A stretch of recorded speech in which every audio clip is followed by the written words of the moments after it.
चुड़ैल का क्रिसमस। ठंडी बर्फीली सड़क पर तेज हवाएं चल रही थी।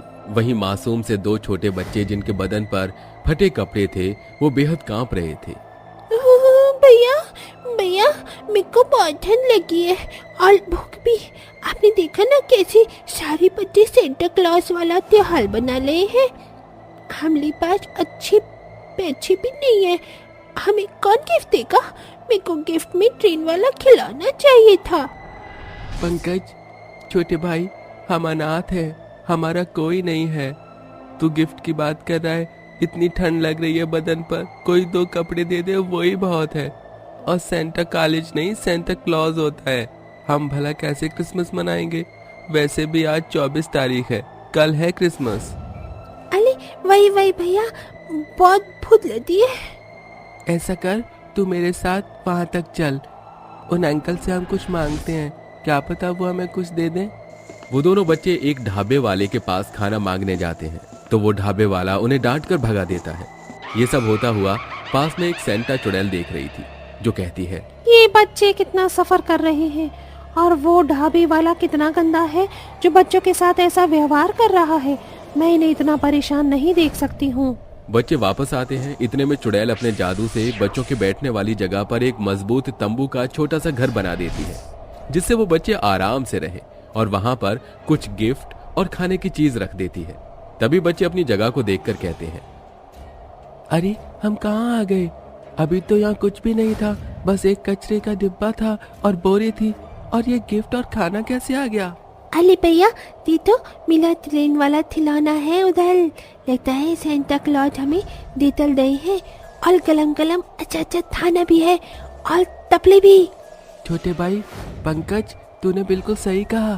सांता क्लॉज हमारे लिए कितना कुछ लेकर के गए हैं। ये बल्ले बल्ले, चल जल्दी से खाते हैं। दोनों बच्चे बड़ी खुशी के साथ वो स्वादिष्ट खाना खाते हैं और अपने खिलौने के साथ खेलते हैं। गरम कपड़े पहनकर बच्चे मजे से नींद में सो जाते हैं। उन्हें खुश और सुकून से सोता देख सेंटा चुड़ैल को बहुत खुशी मिलती है। बच्चों को इतना खुश देख मुझे बेहद अच्छा लगता है। मुझे और भी बच्चों की मदद करनी होगी। मेरे पास सिर्फ 2 दिन का समय है, तब तक मैं कुछ बच्चों को गिफ्ट देकर आ जाती हूँ जो उन्होंने मांगा था। चुड़ैल सेंटा वाले तांगे में बैठकर घर घर बच्चों को उनके मनपसंद जरूरी गिफ्ट देता है। तभी वो एक पीहू नाम की लड़की के घर पहुंचती है जो रोते हुए आसमान में देखकर कहती है, सेंटा तुम कब आओगे? सब मुझे झूठ समझते हैं, बोलते हैं सेंटा कुछ नहीं होता है। मुझे पता है कि तुम हो और तुम मेरी विश जरूर पूरी करोगे। तुम मुझे स्केटबोर्ड ला कर दोगी ना? मेरी मम्मी पापा बहुत गरीब है, वो मुझे ये दिला नहीं सकती। मेरी विश पूरी कर दो सेंटा। बेचारी बच्ची, में इसकी विश मैं जरूर पूरी करूंगी। सेंटा होते हैं बेटा। चुड़ैल जादू से उसके पास एक गिफ्ट रखकर चली जाती है। अपनी गाड़ी में सवार होकर गाना गाते हुए और भी बच्चों को तोहफे बांटती है। Jingle Belwa jingle Belwa jingle Belwa, बाजेला पक्की दाढ़ी वाला बुढ़वा झोला, लेकर आवेला क्रिसमस है आला, हे तोहफा बाटेला, बच्चा चिल्लावे देखो सेंटा आ गेला।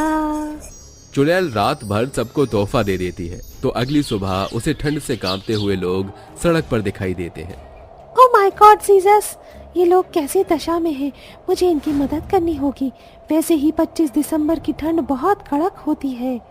चुड़ैल अपनी चुटकी बजाते ही जादू से ढेर सारे गरम गरम कंबल रजाई ले आती है जो उन लोगों को उड़ा देती है। पर सिर्फ इससे तो इनकी ठंड नहीं रुकेगी। इन पर खाने के लिए भी कुछ नहीं है और सर पर छत भी नहीं है। क्यों ना मैं एक झोपड़ी बना देती हूँ। चुड़ैल जादू से उन सबको एक झोपड़ी में डाल देती है जिससे अब उन्हें इतनी ठंड नहीं लगती है। चुड़ैल उनके पास थोड़ा खाना भी छोड़ देती है और वहां से और लोगों की मदद करने चली जाती है।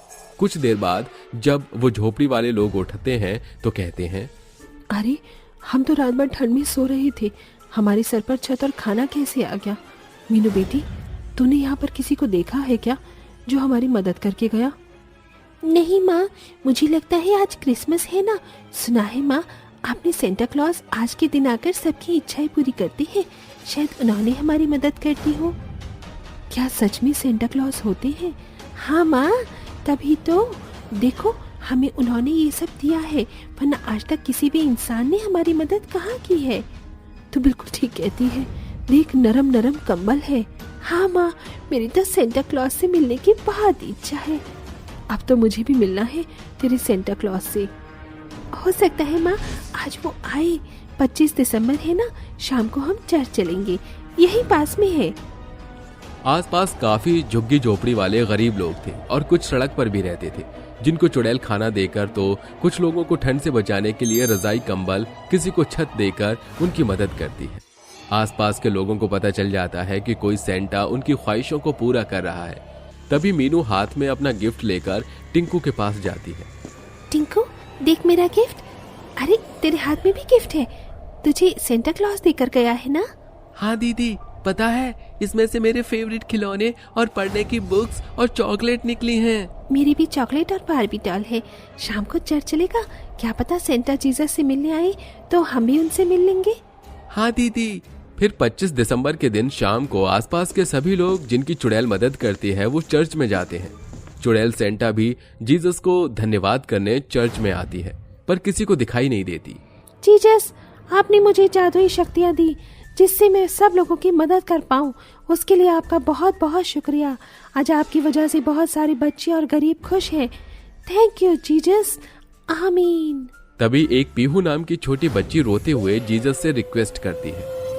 जीसस, वो कौन है जो हमारी मदद कर रहा है?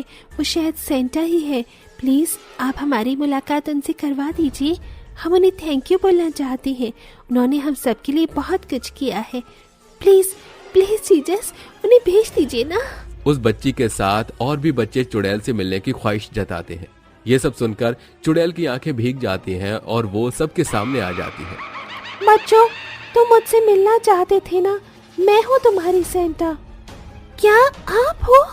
आप तो सेंटा जैसी नहीं लग रही हो, पर डरावनी सेंटा हो और बुढ़े होते हैं वो तो। हाँ, मैं वो वाली सेंटा नहीं हूँ, क्योंकि यीशु गॉड ने मुझे भेजा है। असली वाले सेंटा बिजी थे ना। तुमने हमारी मदद की है, उसके लिए बहुत बहुत शुक्रिया। पर क्यों की? कोई खास वजह? सिर्फ इसलिए कि क्योंकि मुझे आप सबकी मदद करके बहुत खुशी मिलती है। जो मैंने दिन काटे हैं वो सब ये बच्चे न काटे, सिर्फ इसीलिए। दरअसल पिछले 2 साल पहले मेरा एक बहुत बड़ा कार एक्सीडेंट हो गया। हर साल की तरह उस साल भी मैं क्रिस्टल 25 दिसंबर के दिन बहुत सारे तोहफे खरीद कर अनाथ आश्रम जा रही थी। भैया, ये छोटा वाला सेंटा और ये सारी गिफ्ट पैक कर दीजिए, और कुछ चॉकलेट्स वगैरह भी और कपड़े भी। आज तो बच्चे बहुत खुश हो जाएंगे, मैं सेंटा बनकर तोहफे जो दूंगी।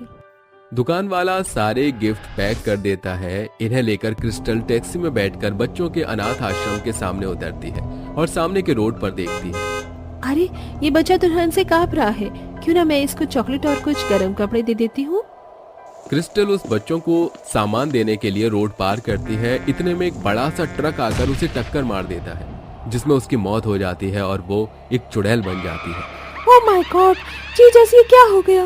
मैं उन बच्चों की मदद करना चाहती थी, उन्हें तोहफे देती, और आज क्रिसमस डे है। इस दिन ये हादसा हो गया। अब मैं उन बच्चों का ख्याल कैसे रखूंगी? वो बच्चे हताश होंगे। चुड़ैल चर्च में जाकर बहुत रोती है। तभी जीसस एक चमचमाती रोशनी उस पर पड़ती है। माय चाइल्ड, मैं तुम्हें ऐसे परेशान नहीं देख सकता। तुम तो बहुत अच्छी हो जो सबकी मदद करती हो, इसीलिए मैं तुम्हें एक जादुई कुछ शक्ति दे रहा हूँ, जिससे तुम क्रिसमस पर 2 दिन के लिए बच्चों से मिल पाओगी, उनकी इच्छा पूरी कर पाओगी। Bless you my child. Thank you Jesus, आमीन। जीसस उसे वो शक्तियां देकर चले जाते हैं।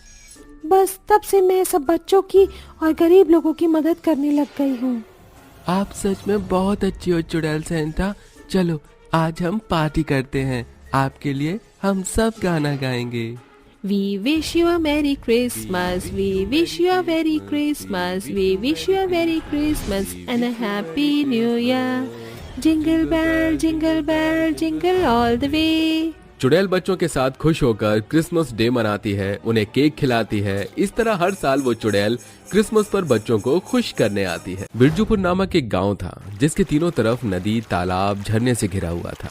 इसलिए सिर्फ जाने का इकलौता रास्ता जंगल था।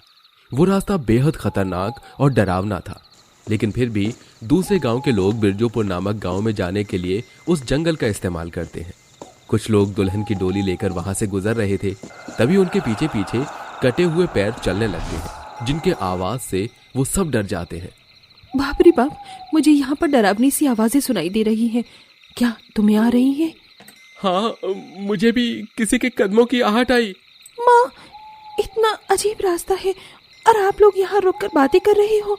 मेरा दूल्हा इंतजार कर रहा होगा। चलिए यहाँ से चलते हैं, डर सा लग रहा है। हाँ हाँ चलो। आलोक, रमेश, मोहन, डोली को आगे बढ़ाओ। वो सब लोग खुशी से डोली को आगे बढ़ाकर चलने लगते हैं। इतने में 5-6 भूत चुड़ैल कंकाल उन सबको घेर लेते हैं। जोर जोर से वो हंसने लगते हैं। कहाँ को चले? जानते नहीं हो क्या, ये एक भूतिया मार्ग है, फिर भी यहाँ चले आए। अब तो मरना ही होगा। माँ, गांव वालों ने समझाया था ना कि इस भूतिया मार्ग से सिर्फ दिन में ही जा सकते हैं, रात में नहीं। अब देखो क्या हो गया, अब हम कैसे बचेंगे? यहाँ से किसी का भी जिंदा बचकर जाना नामुमकिन है। मार डालो इन्हें। आलोक पत्थर उठाकर कंकाल को मारता है तो उसकी खोपड़ी नीचे गिर जाती है। फिर हंसते हुए उसकी खोपड़ी उसके पास आती है। उसका शरीर भी चलकर आ जाता है और कंकाल आलोक को सबके सामने मार देता है। फिर उसके कंकाल से जुड़ जाती है। मेरे भाई मेरे भाई को मार दिया। तू भी मरेगी, किसी दुल्हन की डोली नहीं उठेगी। इतने में वो भूत और चुड़ैल मिलकर उन सब इंसानों को मार देते हैं और गायब हो जाते हैं। जो भी उस भूतिया मार्ग में गलती से भी दिन में आता था और शाम हो जाती थी, वो भूत और चुड़ैल कंकाल सबको मार दिया करते थे। खासकर दुल्हन की डोली और बारातियों को वो बिल्कुल नहीं छोड़ते थे। ऐसे ही एक दिन फिर एक दुल्हन की डोली उस जंगल की ओर अग्रसर हो रही थी।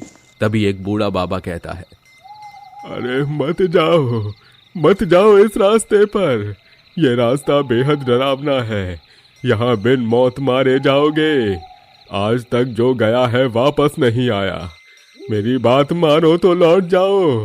ये डोली लेकर लौट जाओ। अरे बाबा, आप ये कैसी बात कर रहे हैं? आज के जमाने में ऐसा कुछ भी नहीं होता है और हम इन सब बातों से नहीं डरते हैं। अरे मत जाओ, वरना वो तुम्हें मार डालेंगे। इस दुल्हन की डोली कभी नहीं उठ पाएगी। दुल्हन के घर वाले उस बूढ़े बाबा की बात को नजरअंदाज करके उस जंगल से निकलकर भूतिया मार्ग पर आ जाते हैं और उनके साथ ही वही होता है जो पिछली डोली के साथ हुआ था। वो भूत चुड़ैल बेरहमी से सबको मार देते हैं। फिर उनकी लाश गायब हो जाती है। जो भी वहां आता उसके साथ यही होता है। यह सिलसिला काफी समय तक जारी रहता है। पर आखिर ये क्यों हो रहा था, कैसे हो रहा था, लोग मर क्यों रहे थे और वो बूढ़ा बाबा मना क्यों कर रहा था, इन सब बातों को जानने के लिए कहानी में आगे बढ़ते हैं। एक दिन एक ज्ञानी पंडित उस रास्ते से गुजरता है जो भूतिया मार्ग में उसके पीछे कटे हुए पैर आने लगते हैं। फिर सामने से दुल्हन चुड़ैल आ जाती है। मेरी मंगीतर से मेरी शादी कब होगी? मेरी मंगीतर से मेरी शादी कब होगी? ज्ञानी पंडित बेहद चालाकी से जवाब देते हुए कहता है, तेरे मंगेतर को ही लेने जा रहा हूँ। चिंता मत कर, मैं तेरी शादी करवा दूंगा। अब जाने दे। वो कटे हुए पैर पीछे हो जाते हैं। पंडित थोड़ी और आगे जाता है तो उसे चुड़ैल और एक बड़ा कंकाल मिलते हैं। वो भी उसे वही सवाल करते हैं। पंडित चुड़ैल को बोला हुआ जवाब देता है। भूत और चुड़ैल उसका रास्ता छोड़ देते हैं, जिससे वो सुरक्षित जंगल से बाहर गांव में आ जाता है। जो सोचा था वही है। यहाँ कुछ तो गड़बड़ है और मैं सब ठीक करके जाऊंगा। अरे पंडित जी, आप उस भूतिया मार्ग से गुजर कर आए हैं?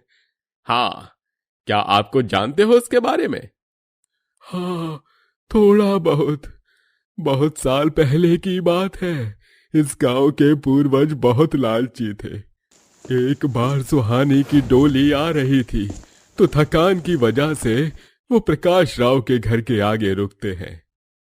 अरे भाई साहब, आपकी कृपा होगी, क्या हम लोग एक रात के लिए आपके घर रुक सकते हैं? थकान बहुत हो गई है और भूख भी लगी है। बारात घर बहुत दूर है, इसीलिए कहा बदले में हम आपको इसके कुछ कीमत दे देंगे। रहने की व्यवस्था तो मैं कर दूंगा। लीलावती, समझ रही हो ना, ये लोग कितना धन लेकर अपने साथ आए हैं। जब्त करने का यही सही मौका है। आप चिंता ना करें, काम हो जाएगा। आइए आइए, ये आप सब लोग अंदर आइए। लीलावती प्रकाश राव दोनों पति पत्नी काफी लालची किस्म के थे। वो लड़की वालों के खाने में जहर मिला देते हैं, जिसे वो खाते ही मर जाते हैं। उन्हें सारे गहने और पैसे चुराकर वो अपने पास रख लेते हैं। बाद में उनकी लाश को जंगल में गड्ढा करके दफना देते हैं, जिससे बाद में वहां एक दलदल बन जाता है। अरे, ये दुल्हन तो जिंदा है। लगता है इसने खाना नहीं खाया, ये सिर्फ बेहोश हुई है। कोई बात नहीं, इसको हम जिंदा दफना देते हैं। ठीक है। लालची पति पत्नी उस दुल्हन को जंगल के बाहर एक बड़े से पेड़ के नीचे जिंदा दफना देते हैं, जहां से आवाज आती है, मेरा मंगेतर कहाँ है? मुझे उससे शादी करनी है, मेरी शादी करा दो। ये बोलते वो दुल्हन अपना दम तोड़ देती है और इसलिए वो सब जंगल में भटकते रहते हैं। तब से वो भूतिया मार्ग कहलाता है। अब ये सब खत्म कैसे होगा? कुछ उपाय बताइए पंडित जी। एक उपाय है।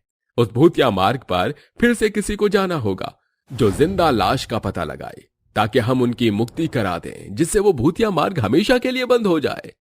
दादाजी, मैं जाऊंगा, मैं उनका पोता हूँ। ठीक है बेटा, जैसा बताता हूं वैसा ही वहां बोलना। तभी पंडित उसके कान में कुछ बताता है, जिसे सुनकर वो उस जंगल में जाकर भूतिया मार्ग से गुजरता है। वो कटे हुए पैर उसके पीछे आते हैं और उससे कहते हैं, कहाँ जा रहे हो? मुझे दुल्हन के घर वाले चाहिए। दुल्हन की शादी करानी है ना, उसका मंगेतर उसका इंतजार कर रहा है। ठीक है, आगे जाओ। एक बीचों बीच गड्ढा आएगा, वहीं मिलेंगे वो लोग। वो और आगे जाता है तो दुल्हन चुड़ैल मिलती है। कहाँ जा रहे हो? मेरा मंगेतर कहाँ है? मेरी शादी कराओगे या नहीं? तुम्हारी शादी ही करवाऊंगा, पर तुम्हारे घर वाले कहाँ हैं? तुम्हारा मंगेतर इंतजार कर रहा है। पहले तुम्हारे घर वालों को ले जाना है। आगे से दाएं मुड़ो, वहाँ एक बड़ा गड्ढा मिल जाएगा, वहीं मेरे माता पिता होंगे। जल्दी आना, वरना मार दूंगी। ठीक है। विक्की होशियारी के साथ चुड़ैल के बताए रास्ते पर पहुंच जाता है, लेकिन उस गड्ढे में उसका गलती से पैर चला जाता है, जो कि एक दलदल था। वो उसमें अंदर धंस रहा था। अरे बचाओ बचाओ, कोई मुझे बचाओ। अगर मैं तुम लोगों को नहीं ले गया तो तुम्हारी बेटी की शादी कैसे होगी? उसका मंगेतर इंतजार कर रहा है। अरे बचाओ। नहीं नहीं, हम इंतजार नहीं करवाएंगे। रुको, हम तुम्हें बचाते हैं। फिर उस दलदल में से कुछ कंकाल निकाल कर आते हैं, जो व्यक्ति को बाहर निकाल देते हैं। झूठा आश्वासन देकर विक्की किसी तरह बाहर आ जाता है और पंडित को सब कुछ बता देता है। पंडित जी, अब हमें अगली सुबह का इंतजार करना होगा, क्योंकि वो भूतिया मार्ग भूत और चुड़ैलों से भरा हुआ है। सुबह जाना ही ठीक होगा। तुम बिल्कुल ठीक कहते हो। हमें वो जंगल पता चल गई है। सुबह मुक्ति पूजा करनी है। वो बूढ़ा बाबा, पंडित जी, गांव के डरे हुए लोग अगली सुबह का इंतजार करते हैं। फिर पंडित और वो बूढ़ा बाबा विक्की के साथ उस दलदल वाली जगह पर जाता है, जहां से वो ढेर सारे कंकाल और चुड़ैल की अस्थियों को निकाल कर उसका अंतिम संस्कार करता है और मुक्ति मंत्र पढ़ता है। परेशान आत्माओं, तुमने बहुत लोगों को परेशान किया है। अब समय आ गया है कि तुम्हें मुक्ति मिल जाए। ओम ह्रीम क्लीम मुक्ति फट स्वाहा। पंडित के मंत्र बोलते ही जैसे ही गंगाजल के छींट उन चिताओं पर पड़ती हैं, तो चुड़ैल की आत्मा कहती है, आप सबका बहुत बहुत धन्यवाद, जो हम भटकती आत्माओं को मुक्ति दिलाने के लिए इतना जतन किया। अब हम कभी किसी को परेशान नहीं करेंगे। इतने में वो सभी लोग हमेशा हमेशा के लिए मुक्त हो जाते हैं, जिसके बाद वो गांव वाले खुशी खुशी बेखौफ रहने लगते हैं।